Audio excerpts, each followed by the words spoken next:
क्या आपको अपने जीवन में कुछ प्रेरणा और प्रोत्साहन की आवश्यकता है?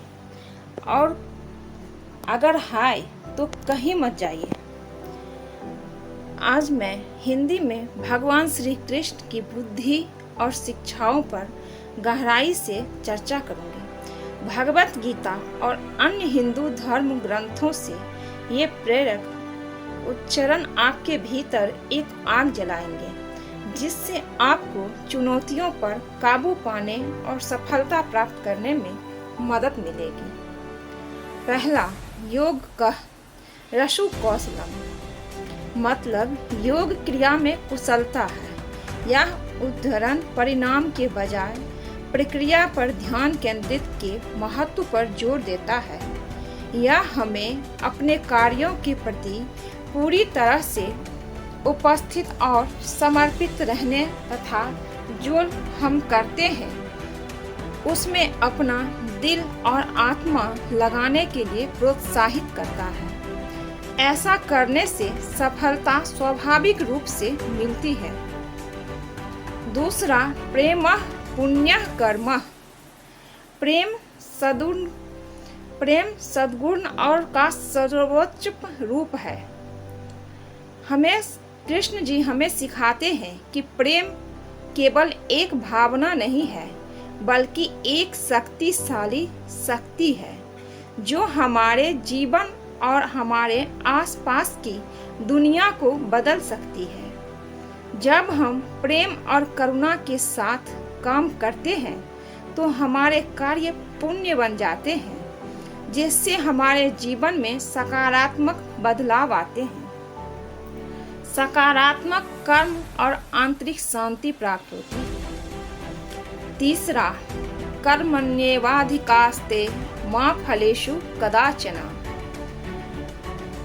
मतलब तुम्हें अपने निर्धारित कर्तव्यों का पालन करने का अधिकार है, लेकिन तुम अपने कर्मों के फल के हकदार नहीं हो। यह उदाहरण हमें अपने प्रयासों पर केंद्रित करने और परिणाम से शाश्वत न होने की याद दिलाता है। सफलता और असफलता हमारे नियंत्रण से परे बाहरी कारक है। विशिष्ट परिणामों की इच्छा से खुद को अलग करके हम शांत और केंद्रित मन से अपने कर्तव्यों का पालन कर सकते हैं। चौथा, जन्म कर्म च में दिव्यम, मतलब मेरा जन्म और कार्यकलाप दिव्य है। मेरा जन्म और कार्यकलाप दिव्य है। कृष्ण हमें हमारी अपनी ही याद दिलाते हैं। दिव्य प्रकृति हम अपनी परिस्थितियां या पिछले कर्मों से सीमित नहीं है। अपनी जन्मजात दिव्यता को महसूस करके हम अपनी असीमित क्षमता का दोहन कर सकते हैं और जीवन के सभी पहलुओं में महानता प्राप्त कर सकते हैं। पांचवा, यत्र योगेश्वरः कृष्णो, मतलब जहाँ कहीं भी योग के भगवान श्री कृष्ण है। भगवत गीता का यह प्रसिद्ध उदाहरण यह दर्शाता है कि जहाँ भी योग का अभ्यास होता है, चाहे वो शारीरिक मुद्राओं आसन के रूप में हो या आत्म साक्षरता के आध्यात्मिक मार्ग के रूप में, वहाँ दिव्यता और ज्ञानोदय होता है। यह हमें हमेशा अपने भीतर श्री कृष्ण की उपस्थिति की तलाश करने की याद दिलाता है। छठा, कर्मण्येवाधिकारस्ते मा फलेषु कदाचन, अर्थात योग स्वयं के माध्यम से स्वयं तक की यात्रा है। भगवत गीता का यह शक्तिशाली उच्चारण योग के सार को दर्शाता है।